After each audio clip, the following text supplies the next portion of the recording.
Hey, what's up, everybody? It's Real with Jordan and Demi. In Los Angeles, it's Jordan Edwards. Demi is out today, so it's just me. And today we've got Lindsey Stirling. What's up, Lindsey? Hi, I'm excited to be here. Thanks for having me. Yes, you got this new album, Snow Waltz, out October 7th. It's a follow-up to your last Christmas album.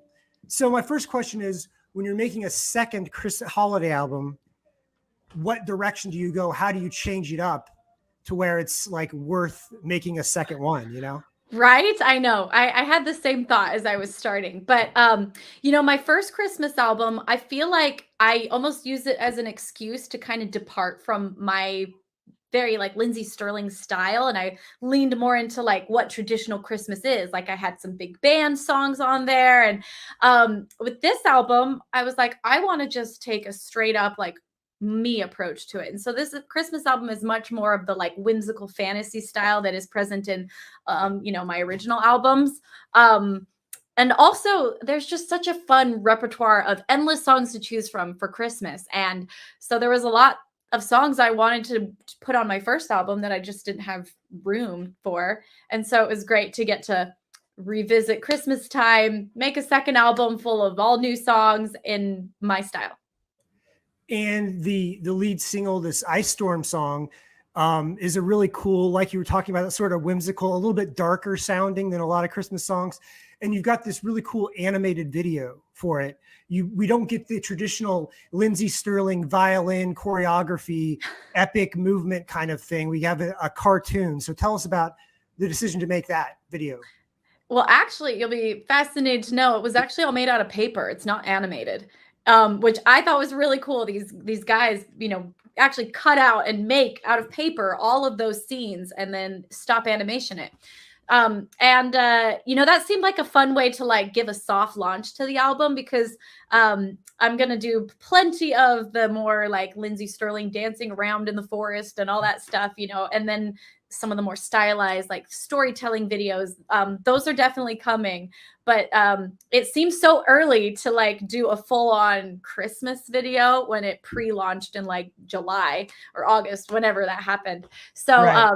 So I almost wanted to do this little cutesy cartoony one, and then once the holidays actually kick off, I'm going to kind of launch these more magical big Christmas themed ones. Right. I feel like with you, the holiday season must be one of the most busy times of the year.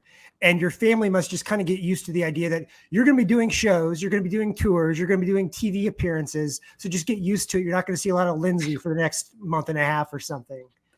Yes, I mean, my family has gotten very used to the like I show up on Christmas Eve every year. And so we kind of extend our holiday after Christmas is when we do a lot of our like traditions and stuff.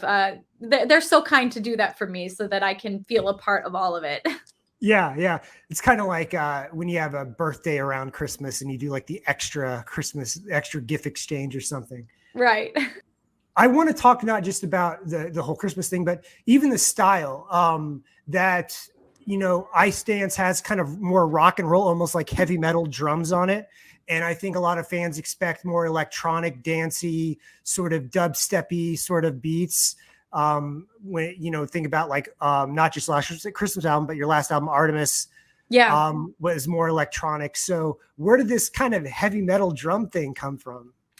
Well, it was really funny because I was working on rock music for myself, but also for other artists. I was in a bunch of rock sessions at the very top of the year and suddenly decided to switch directions and go into Christmas, but I was still doing some of these rock sessions. So I kind of just had that in my mind as I started the Christmas album, and hence why you hear so much rock influence in this one song. Also, I grew up loving Trans-Siberian Orchestra.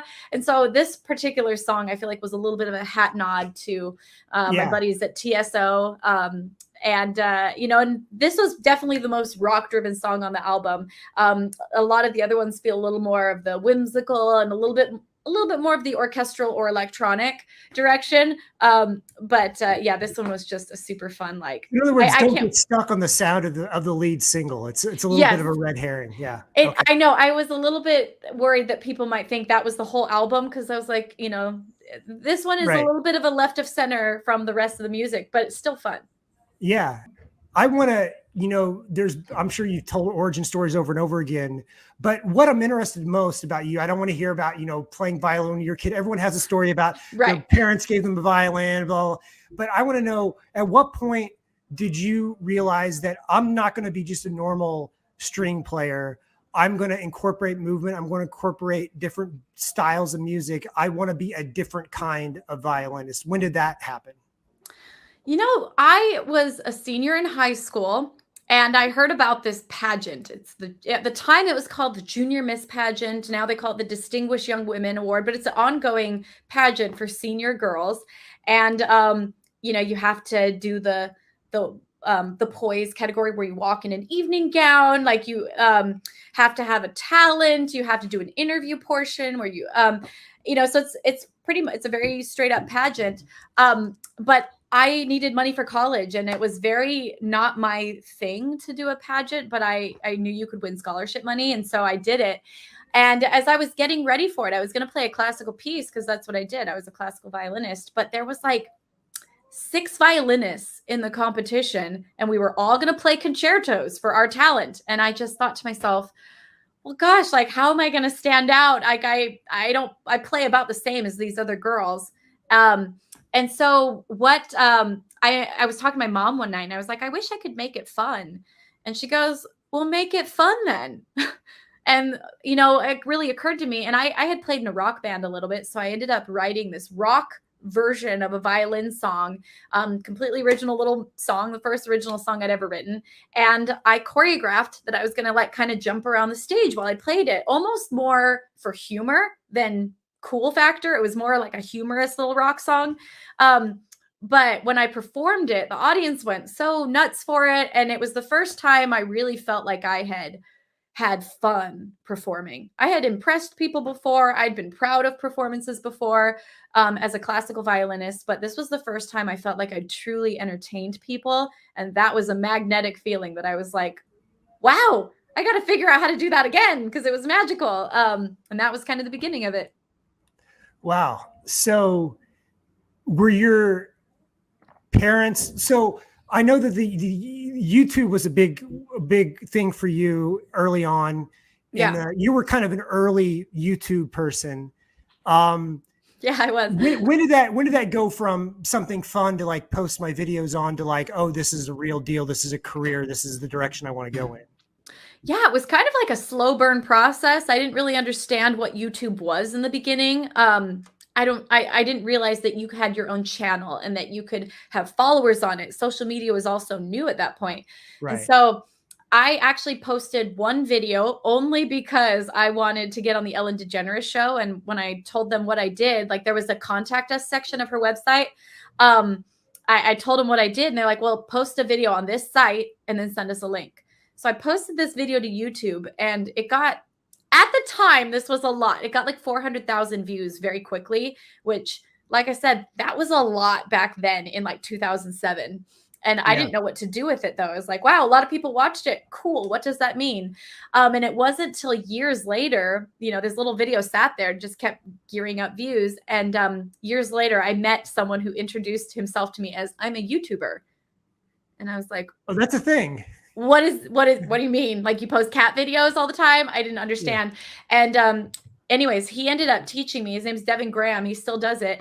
But he ended up teaching me that you can have a channel, how to get followers, how to treat it like a business, how to treat it like your own network. And it changed my life. And that's what so it was kind of like by degrees, figuring out my style that I liked, figuring out that people were actually interested in it, and then figuring out how to make it a brand. Right. And when it comes to the instrument itself, one thing that's always fascinated me, because I've covered classical music for years. I was a music journalist in the DC area, and I covered a lot of classical concerts and stuff. And one thing that was always fascinating to me was the instruments themselves, especially when we got a lot of Chinese and Eastern European string players that would have these 300 or 400-year-old violins. Do you have a special violin? Because I know you have several violins with names and things like that, but do you have like an old school, like haunted violin from like 1812 or something? Right, with the stories. Yeah. I have a violin that's very special to me. It's the violin that I like took all my savings and bought when I first became like, I want to be a professional. And its name is Excalibur. I named it that. That's not its name.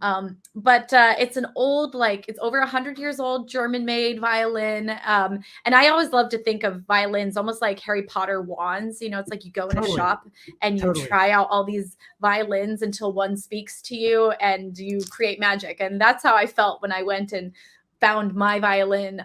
You know, I played countless violins for like 6 hours until I found the one that was mine. And since then, it's funny, I've gone and played much more expensive violins, thinking about possibly like leveling up. And I always walk out being like, I love mine. Like mine is my favorite.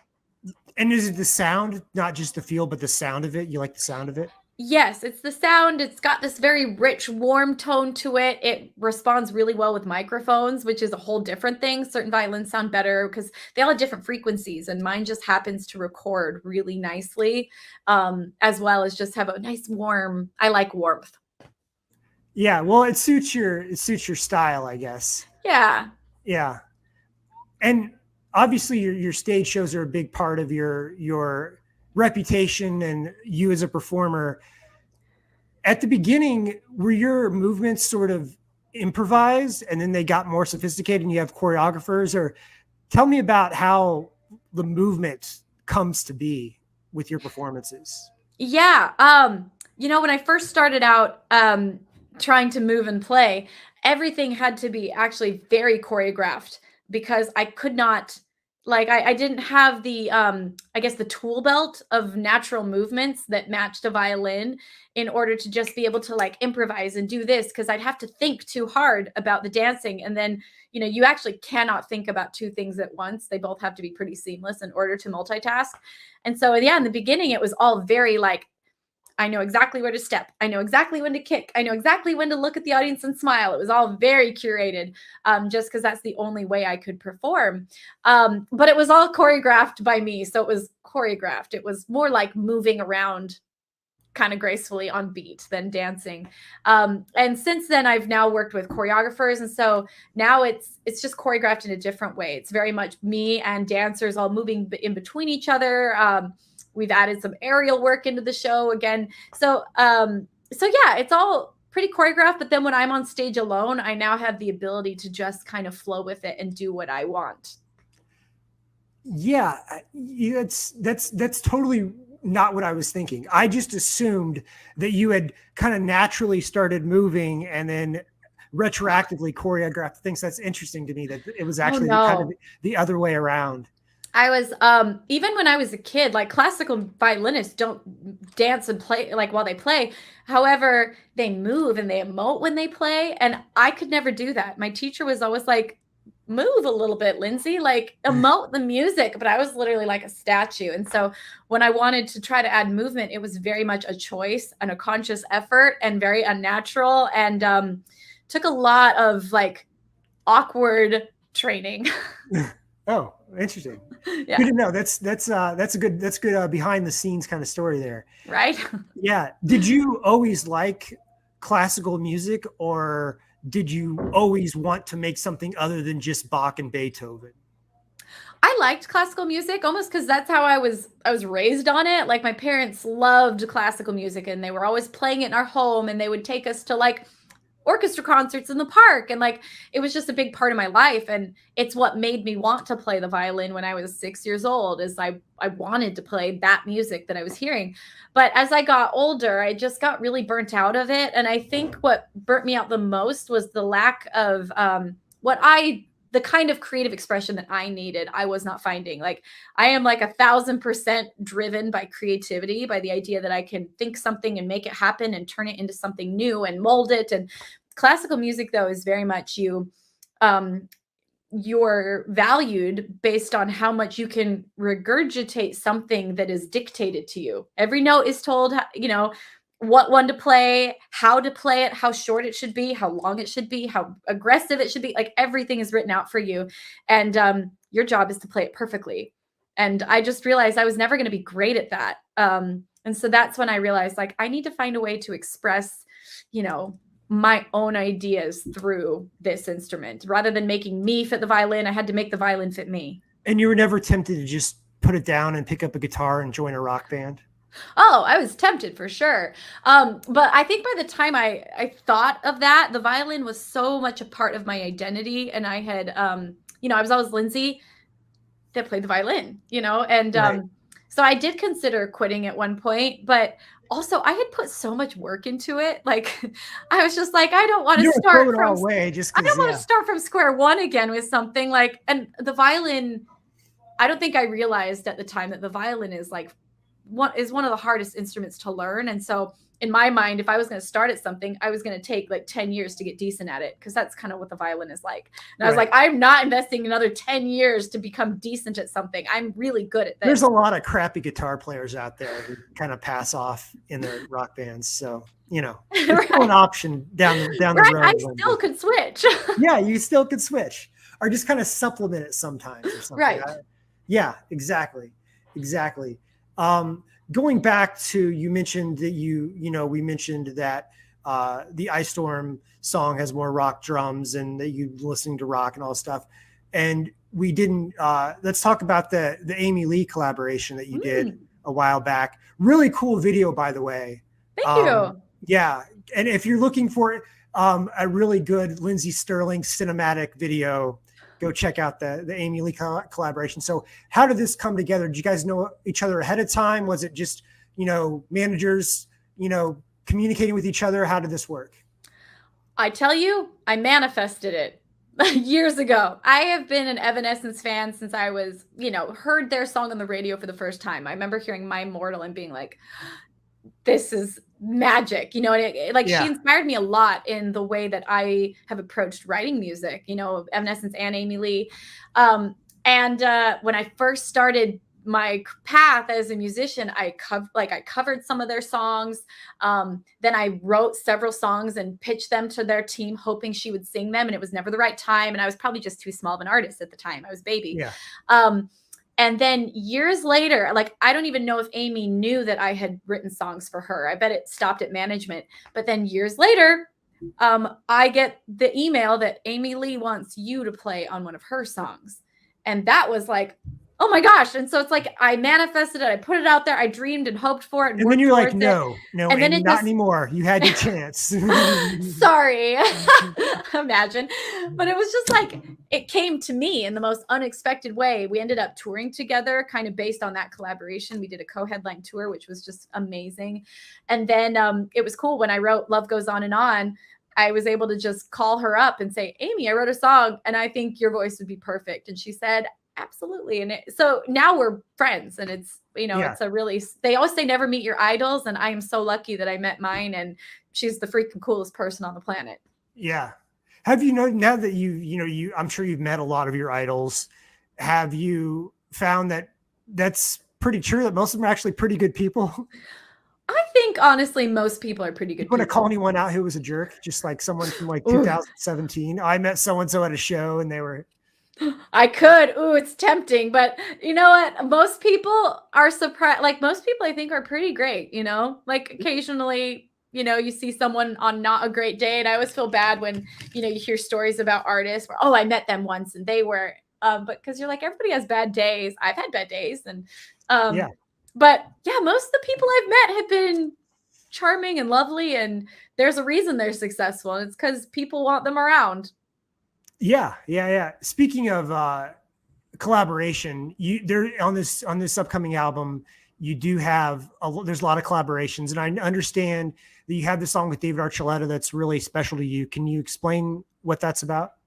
Yes, it's called Magic, and it's probably one of my favorite songs on the album, and it's basically about finding the magic that exists at Christmas time and allowing it to last all year.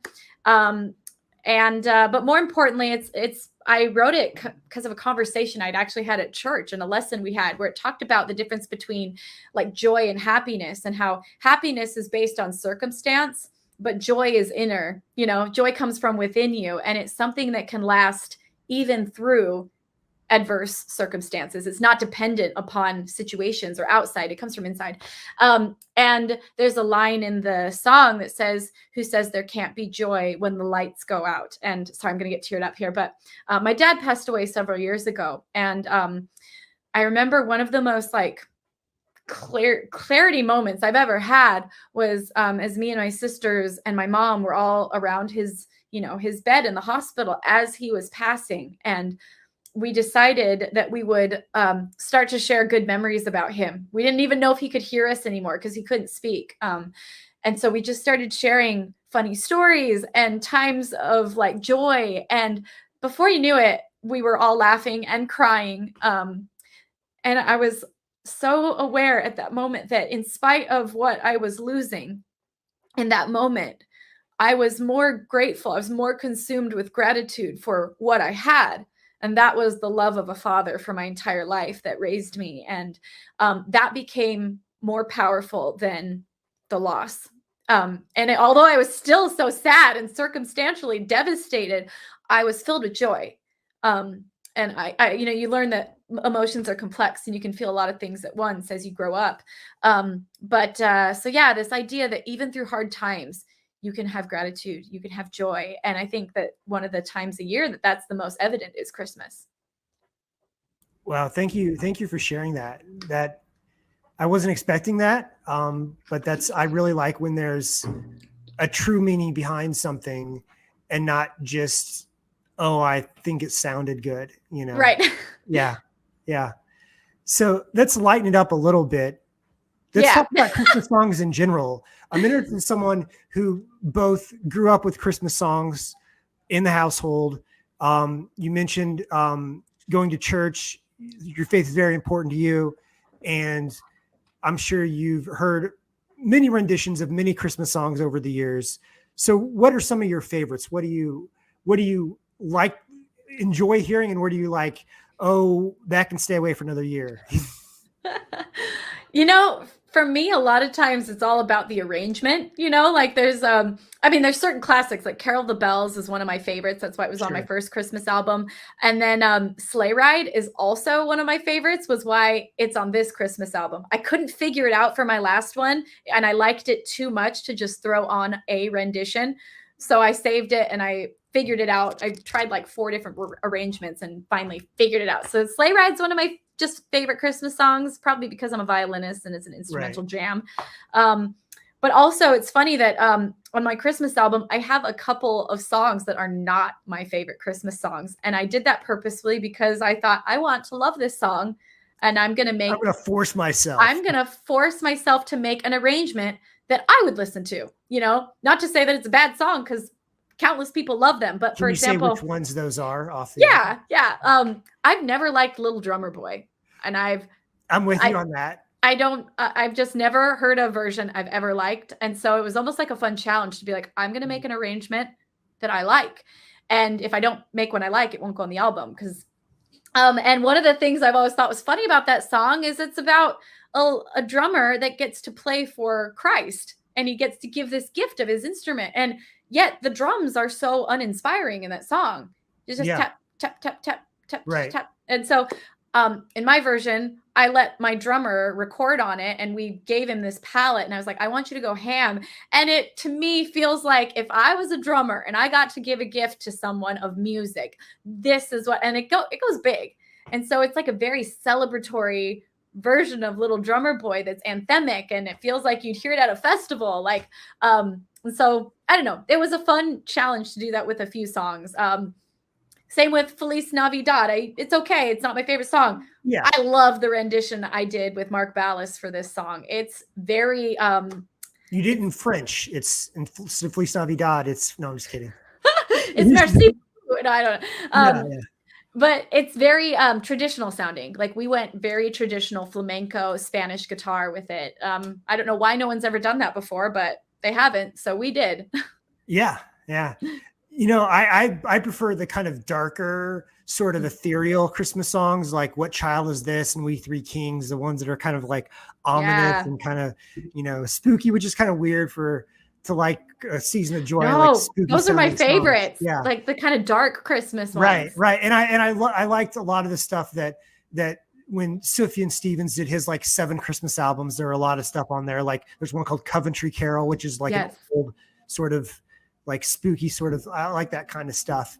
Do you listen to Christmas music when it comes on the radio, or at this point are you just like, let's listen to something else on the radio? Oh, I love it when Christmas radio comes out, and I definitely listen to Christmas radio, but I also like to go find my favorite Christmas songs that don't make it to radio, because radio is so specific. So no, I like it. It's like, I also got to have my Mannheim Steamroller and like my, my classics that aren't apparently radio ready. Speaking of radio ready Christmas, it's kind of strange that we really haven't got in the last 20, 30 years, we haven't got many new Christmas radio pop standards like Mariah Carey, I Want for Christmas Is You. Like that may be the most recent one, and that's like 1993 or something. Yeah. So it's like there's this almost like there was this like cutoff, like the door's closed. No more. Yeah. Because everybody tries. Every artist takes their swing of really wanting that to be the next one. Right, right. Did you take a swing on this one? Is there like a good radio friendly song on here that could kind of I did take a swing. You have to as an artist when you're writing a Christmas album, you got to take there's no pressure if it doesn't work, because there's nothing before you anyway. So well, and it's like you do your classics and then you write a couple originals. And so I was excited on this album. I did 2 instrumental originals, which was a fun challenge for me, but also I did do some of the pop. Like I did there's Magic with David Archuleta, and then there's 2 of your more like kind of down the middle, like Christmas bop types that I did, one with Bonnie McKee and one with Frawley. So I'm pretty excited about those. We're going to be doing them on tour and having a good time with it. Yeah. You got, it's still early. We're recording this on September 12th, but I know you have the tour coming up. So let's talk about the tour real quick before we get too far carried away here. You're doing a bunch of cities. We'll throw the graphic up here, and you can see if Lindsey Stirling's come to you. I'm sure a lot of these tours all these stops have either close to sold out, or I'm sure that you've sold a lot of tickets on this thing already.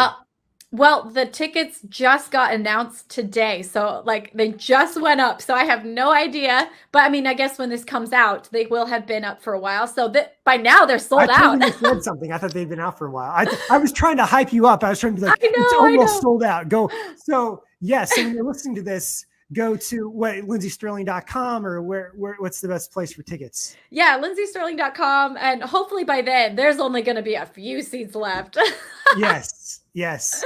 And there's got to be there's a lot of AV, a lot of video and effects and stuff like that. The non-musical portion. Have you had a producer, a production person the whole time helping you with your stage shows and the effects and stuff, or do you hire someone new each time for each tour? I love putting on a show. It's one of like planning the show and bringing all the pieces to life is like one of my favorite parts of like what I get to do as an artist, and one of my favorite hats to wear, if you will. And so I've always creative directed my own tours. I come up with all the concepts. A lot of times I'll design the stage setups and everything. But I do have an amazing team that I've worked with, like, forever. I feel like my tour family, like my crew guys that help me then bring it to life, help me figure out my crazy ideas and bring it into a cohesive way. I also have, a choreographer that I've worked with for years that I can throw at her all my weird, funny, odd, crazy, fun concepts, and she'll make them turn into dance routines. And so, but yeah, I love prepping for tour. I also do a lot of the costumes myself. Like my living room looks like Craftopia right now. There's just like petticoats and lace and sparkles everywhere, because I'm like piecing together costumes. Wow. Yeah. So that you'd make your own costumes. I'm sure you have somebody helping you, but yes, but the basic creation, the origin comes from you. Yes. So I'll like piece together all these different things, a lot of which I'll like buy this, I'll buy that, then I'll sew this on it. And then I have a seamstress that like really makes them nice from my like cleans up all the little. Yes. Yeah. She makes them like seamless. Like there's a lot of pins in what I give her, a lot of safety pins. And then she makes it like look magical. Right. before I let you go, because I'm solo today, I want to talk about, because this podcast is not just about, the new music coming out, but it's also about life in the music industry. And you've created a whole sort of Lindsey Stirling Inc., so to speak, of your concerts and merchandise and music and all sorts of stuff. And I know that you've got the Lindsey Stomp moniker that you use still to this day, and you've had big distributors and stuff like that. But how have you gone about working out your own company, controlling your voice, controlling your image, and also not being bogged down in the business aspect of it? Well, I think two things come to mind right away. And one of which is the absurdity that I still make some of my own like a lot of my own costumes, and Right. that I still edit my own music videos, and I still do so many of the things that I think people would be very surprised. It's like, you can hire someone to do that now. Why would you waste your time when there's more effective things I could do with my time? But that takes me back to some of the things I love about what I do. I've been sewing since I was a kid. I've been editing music videos since I was a teenager. And so even though that may not be the most time efficient thing for me to do and the most money efficient thing for me to do, it brings me joy. And it because sometimes work can get so monotonous. And I love that I have, after a long day of writing music or a long day of rehearsal or being on tour, I can then sit down and do my little things that bring me joy. And I think that's important to find in this industry, the things that bring you joy. Maybe it has nothing to do with your work. Maybe it's you like to go out camping, every month. I don't know, but finding the things that bring you joy and reminding yourself that it's important to play in those things and prioritize those as well. And then secondly, I think keeping people close to you that just make you a better person. This industry, as you mentioned before, sometimes people are like, never meet your heroes. People suck in this industry, which there are people that get really jaded and get hurt, and then they hurt other people. But also there's so many amazing people in this industry that are inspiring and that work hard and make people feel good. So it's like finding your tribe. And when, if you bring someone into your business that doesn't make you feel good, that part should move on. But when you find those people that are right for your business and make you feel good and they treat other people well, do everything you can to hold on to those people. And I've had the same managers for almost 10 years. I've had the same tour crew for some of them 10 years. And it's because it's given me a feeling of family in this industry, and it's allowed me to stay sane. And if I ever do start to change, you better believe it, they will let me know that, what happened to the old Lindsey? Exactly. They will let me know. Bring back the old Lindsey because this version sucks. And you need people like that around you to remind you that we're all people. We're all doing our best. We're a family. We're in this together. It's not a you, it's a we. And keeping it in that we mindset on my tour or on my management side, we're a team. It makes me not feel like I'm alone.